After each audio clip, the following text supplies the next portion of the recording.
more of the weeds than just weeds. So this will take a while. Okay, so some weed basics. Weeds are successful in general because many of them are really adaptable. They're hard to shade, sun, wet, dry, through the plants, in the middle of nowhere, acts as an annual, prolific cedar, but as a perennial over winters, right? Very general weed.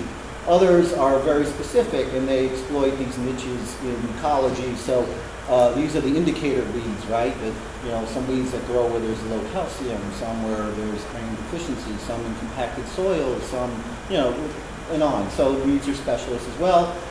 And weeds are successful because they either can make seed very quickly and get it out there and have it stick to the fur of animals or be wind dispersed or whatever, or that they can survive drought in winter and return to your pleasure next season. Weeds provide tangible benefits, okay? As volunteer pioneer vegetation, sometimes there's no other plants. You have a hillside, you've got stuff growing on. You didn't plant it, God planted it, or birds or somebody. And, it does some good, right? It holds, maybe it keeps that hillside from going out and sloughing off into the road. Certainly weeds, what we consider to be weeds, are food sources for many things, including people. There was a lot of medicinal. My son is one of these people who goes around and plucks the leaves off everything and starts chewing on it, He's learning a lot about herbology. And then, how many books are there now and a website about, weeds, foraging, and, it's like homesteading and urban foraging and all that kind of stuff these days, right? But there are plants like miner's lettuce that's kind of weedy. Not a weed native, but weedy. I didn't plant it, but I find it here and there. So there's a difference between definitely there are gradients of weeds, right? Noxious weeds, invasive species, other nuisance plants, things that you'd rather not have around. And, weeds are a place for beneficials to gather early in the season because that's where the pests are initially. And so by having some weeds around, thistles are a great example of that. So where there's aphids there early in the season, the beneficials come to those plants as well, set up shop basically, and maybe by doing so they get an early start of maybe protecting the crop. So as I said, weeds do provide us information about our sites. One of the most popular examples is this white man's footprints, right? You've heard this probably. Okay, so when the European settlers came, they brought their grains and they brought their weeds. And one of those weeds was the broadleaf plantain.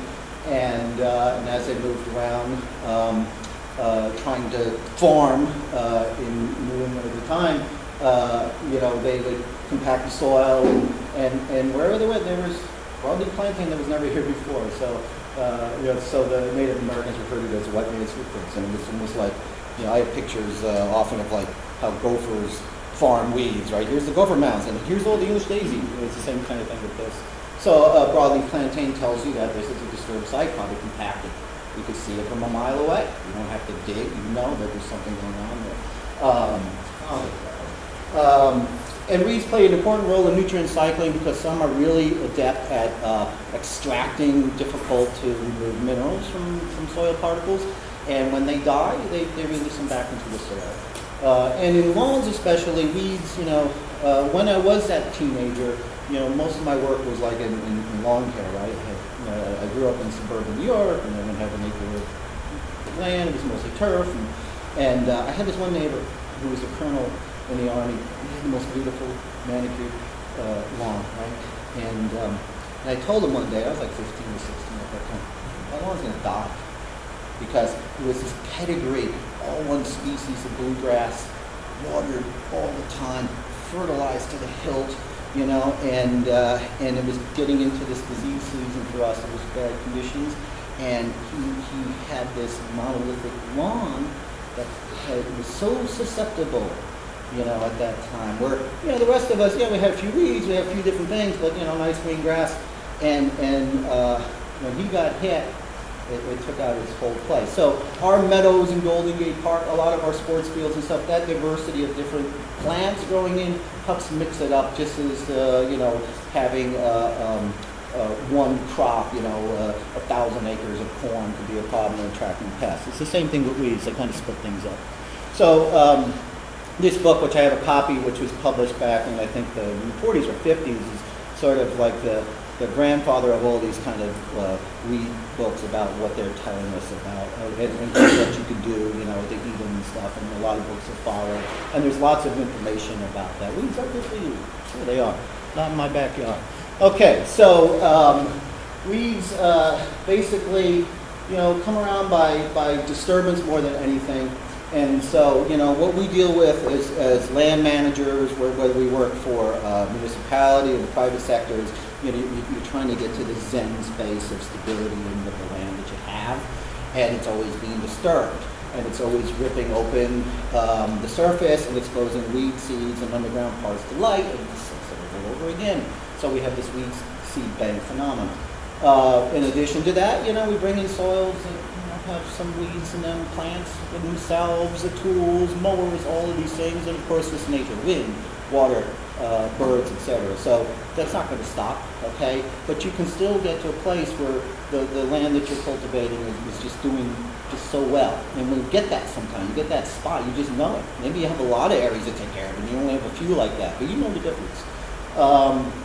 And so overhead irrigation for us is a big concern. Because, you know, I live in the East Bay, and things are different there right now, right? So, you know, I don't get the chance to garden at my home very often, but, you know, I go through a period. I have the Bermuda buttercup backyard for a few months, and then that's gone. And you know, I do a little weeding this time of year, and that's kind of it. Everything just kind of burns down. Our soils are heavy. They hold a lot of water. We don't have to irrigate very much. But I work here, right? And I'm working on these sand dunes, and we're watering all the time. And it's very hard to find that happy medium that you're providing just enough water for these plants without encouraging, you know, repeated generations of weeds. And, you know, going to drip and other things is something that we can talk about. So ways to discourage weeds, basically, you know, addressing that weed seed bank. You know, this whole concept of seed bed preparation. So if you're a turf guy, right, and if you're doing turf by seed, you know, you wanna basically do seed bed prep. And we used to talk about years ago the 3 S's. It was spray, sprinkle, seed. Spray with an herbicide, sprinkle, or no, sprinkle, spray, seed. I'm sorry. Sprinkle, encourage new weed growth, kill it, and then seed. You might have to do that a couple of times. You can replace that S maybe with singe. Is that right? Is that how you spell singe? With an S? Yeah. But also you're just basically working some land, you're renovating an area, you know you've got blackberry, you know you've got arum, you know you've got nightshade, you know you've got all these things, and you know they're just below the surface, and when you go in there and do this demolition work, there's really no point to go back immediately and plant if you can avoid that, because you got more work to do. So you can, you know, use time to your advantage, encourage these things to come back, hit them again, whatever way you're going to do that. And what we found when we started really getting down to using herbicides as a last resort, that really when you're doing these types of renovations, there really isn't a need to spray first, right? Because we would go and spray a lot of blackberry and all these things in big areas, right? A lot of widespread applications of Roundup, Garland, and other things. And then we go and dig it all up anyway. And then all stuff come back. So then we just made the switch to like, okay, why don't you just skip that part, go do your work, use some heavy equipment, might take a little more time, a little more money, reserve the opportunity to go back and spot treat afterwards. Well, then those spots got to get to be so small that, well, let me just go back and grub it again. You know, oh, well, maybe just go hit it with a weed eater now.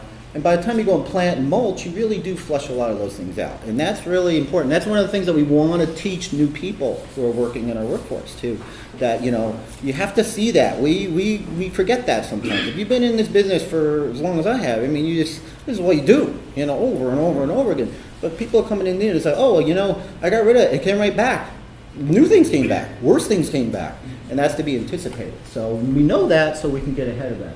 So by suppressing light with mulch or ground covers, denser plantings, let's have landscapes, not weedscapes. Let's not have like a plant every 30 feet, you know, and succession planting. So when you go into an area and you're going to revegetate it, maybe you knowingly, purposely overdo it, all right, with plants that are temporary and amongst the plants that you're encouraging to grow for a long time. As those grants get bigger, they overshadow maybe herbaceous annuals and stuff, but you put a lot of plants in, it's more interesting to begin with, you know, and so you can plan these things ahead and take advantage of shadows, because that's really what this is about. It's shade, all right? When we provide shade by any means, we have less weeds, okay? When we have wide open areas and bare soil and water, you've got weeds.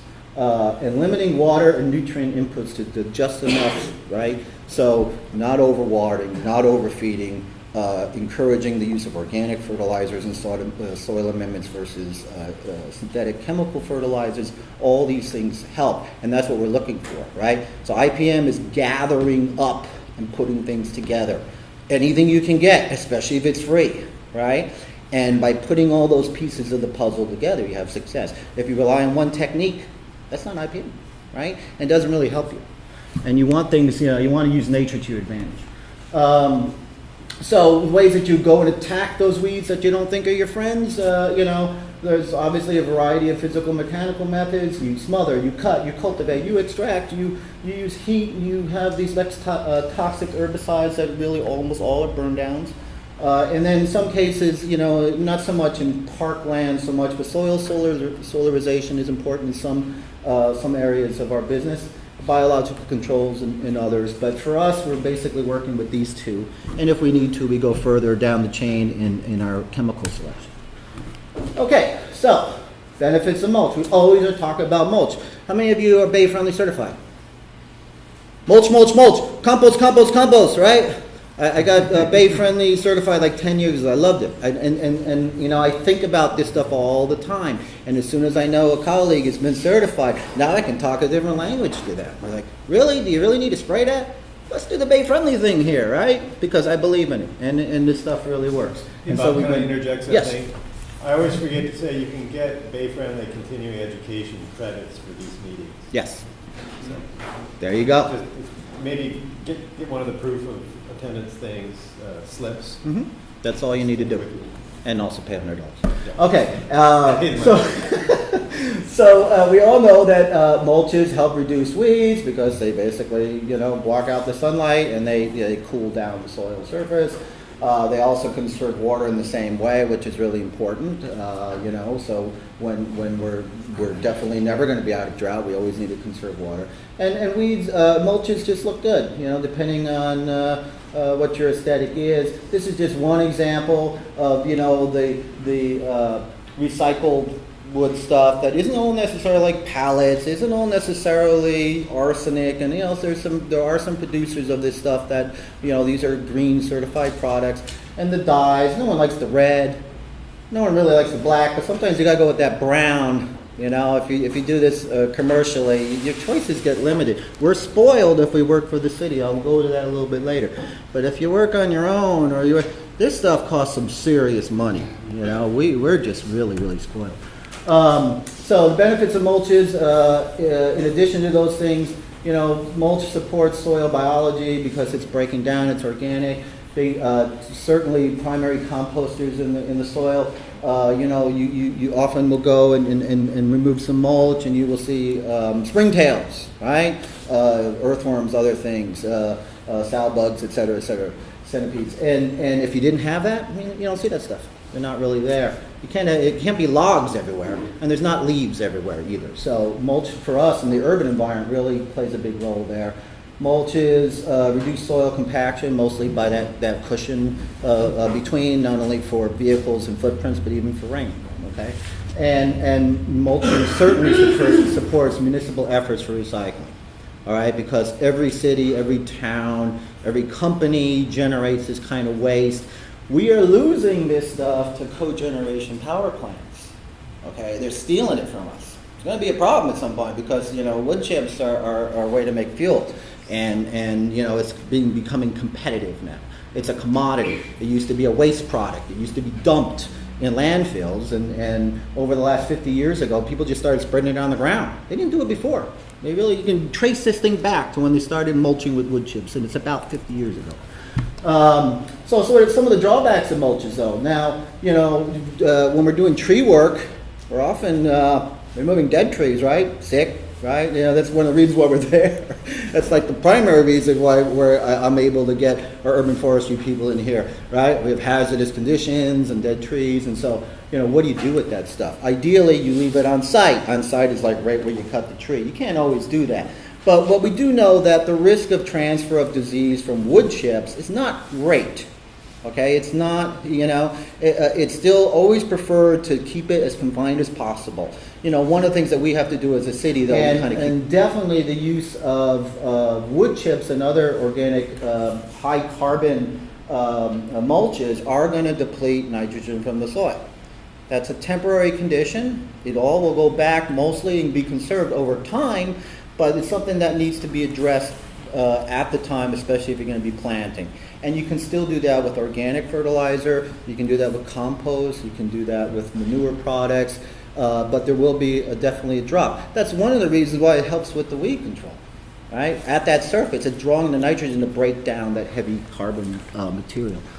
Coarse mulches, such as arbor chips, generally provide the best when you rake this stuff. I did a presentation a few years ago, something I kind of copied off of a professor at the University of Oregon who did a presentation just on mulch and really had some good scientific data about which mulches work best for whatever reason. But whether, you're talking about the Chex mix, right, of wood chips when the chipper is set to make this kind of stuff, or if it's more shredded, but it's wood, right? It's not bark, it's not green slash, it's wood, okay? That's really kind of the best stuff, and it's all over the place here for us. The reason versus say, all right, here's a quiz now, okay, for anyone who at least works for Rec and Park. What's this stuff here? What's that one? So beautiful. What is this stuff? What do we call this? These are screened tub grindings. They are the best of the. This stuff is gold, man. I mean, it's like $80 a cubic yard if you had to buy it. And we're getting, I need 4 loads. It's gonna be 20 yards. Just comes, okay? It's beautiful. It really is. It comes from the big tub grinder that you put all this stuff in and mixes around like a big cement mixer when it's not broken. Starts out sort of like this, bigger pieces. These are what we call here tub grindings, okay? And so when you order this stuff and you want this stuff because it looks more like coarse mulch, you ask for tub grindings and you get this. You ask for screen grindings, aka mulch, you get this, okay, which is really pretty. And then if you want the finer component of that, what we call fines, which is kind of almost like compost, then it's this. Okay, I get this all for free. This is amazing. I mean, to be able to just order this stuff up. Because I do other work outside of the department and I have to buy stuff. And it's very expensive. But this stuff doesn't do a very good job of managing weeds. Not where you water a lot, not where you have high weed pressure. Okay? It's the same kind of stuff you used to do, like if you were trying to sow grass seed. Right? And put the grass seed down, put a little bit of this. Oh, the grass comes up great. Well, how can it do both? How can it suppress weeds and encourage grass seed from it? It can't, it's too fine, all right? And if you try to overcompensate for that, which people sometimes start to do, and the water can't even get through it. So that's not the stuff. This is for later on and for other areas where, you're natives, where you don't water very much. And here's an inch or two, you're addressing the weeds in other ways, all right? But if you got weed problems, you go for this stuff.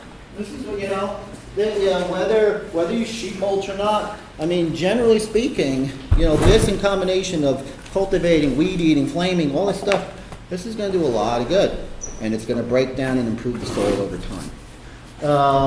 Recycled wood mulches, I said already, from reputable producers, there are OMRI listed, LEED certified, bay-friendly, authorized recycled wood mulches. Get those, because otherwise you are getting arsenic and pallets and nails.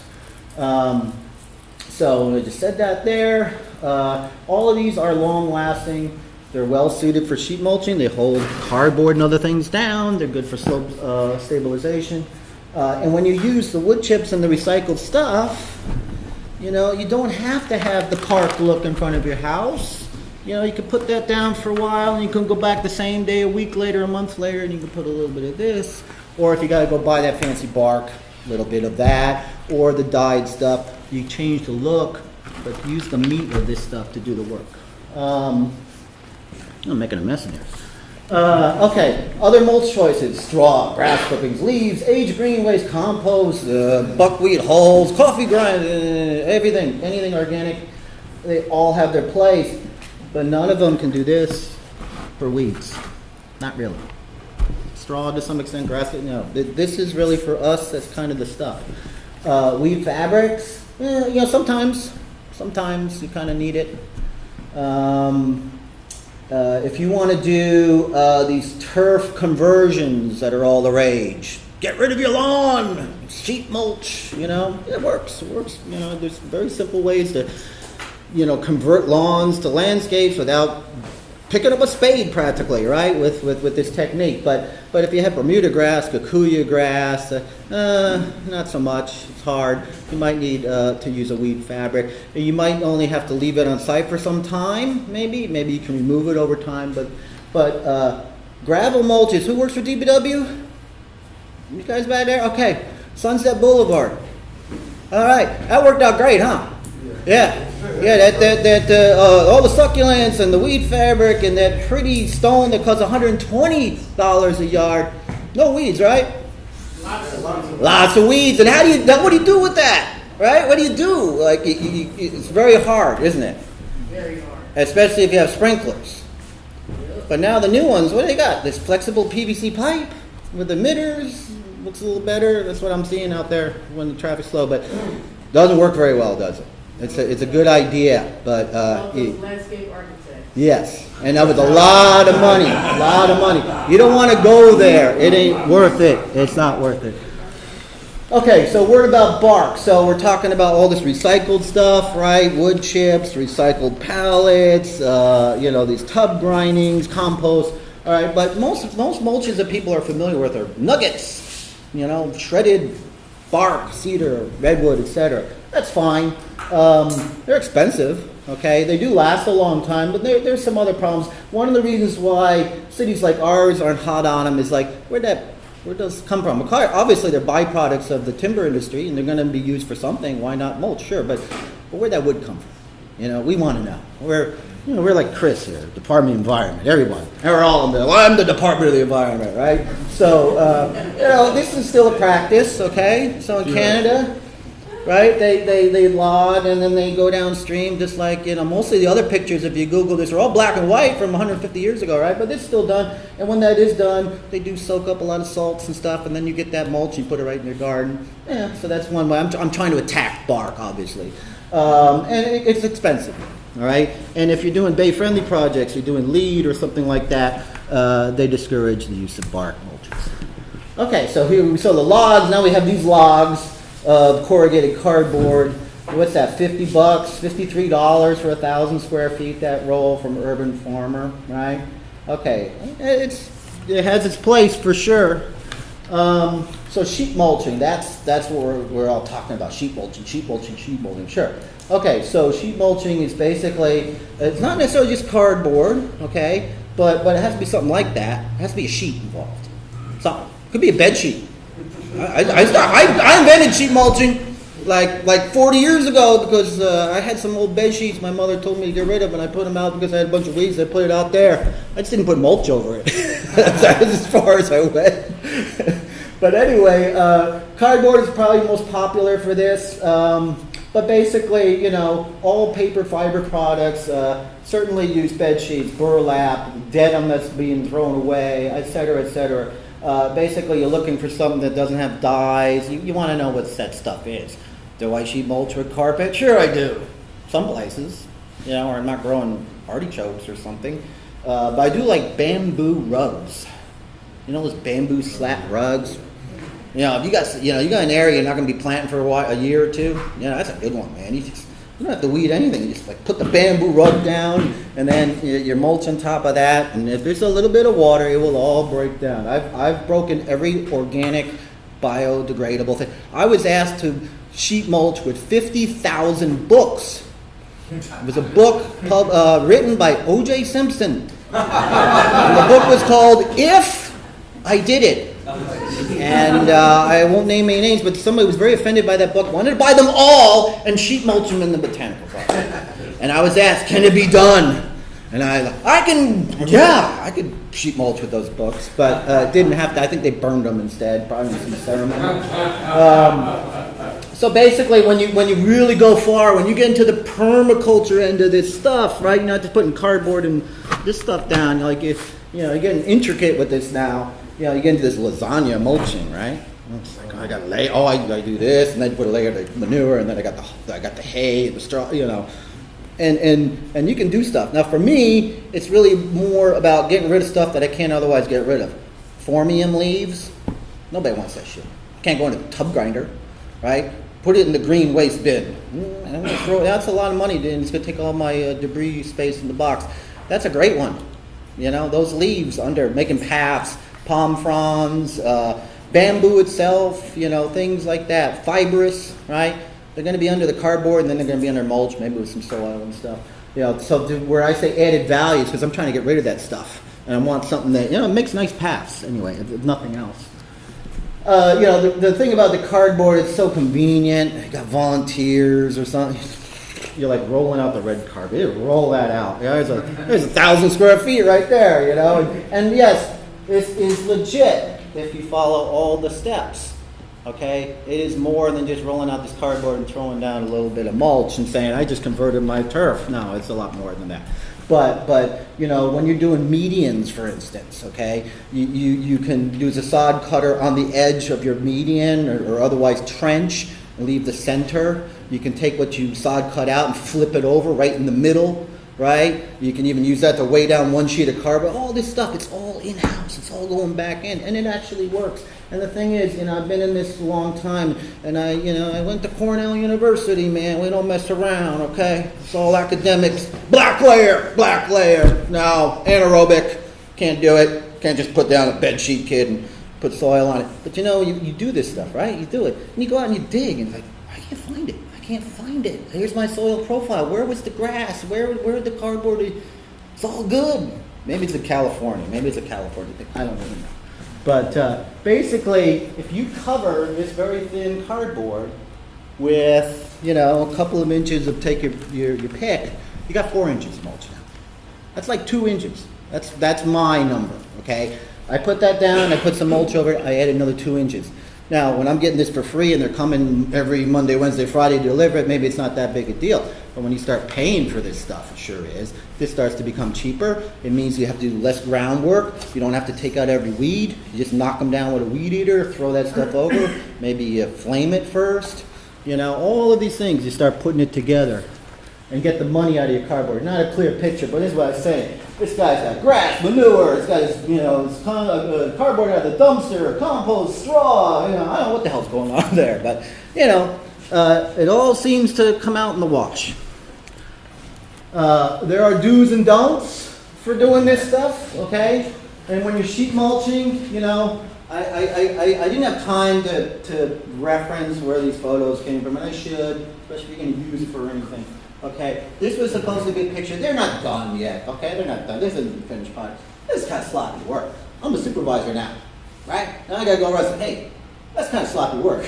I mean, do it right. If you're going to do it. Sometimes you have to wet this stuff down a little bit, get the overlap. You're doing this around trees, get a little further away. It's not easy to cover that. I'd have an easier time covering palm fronds and that, right? So, do it right, spread the stuff out. Even if you're not going to see it, it's there. You didn't do it correctly, right? You could get more coverage out of this if it wasn't just thrown down on there. And when you're recycling cardboard like that, you got to be wary of those staples, especially. Those big box things, those big washing machine boxes with those heavy-duty staples.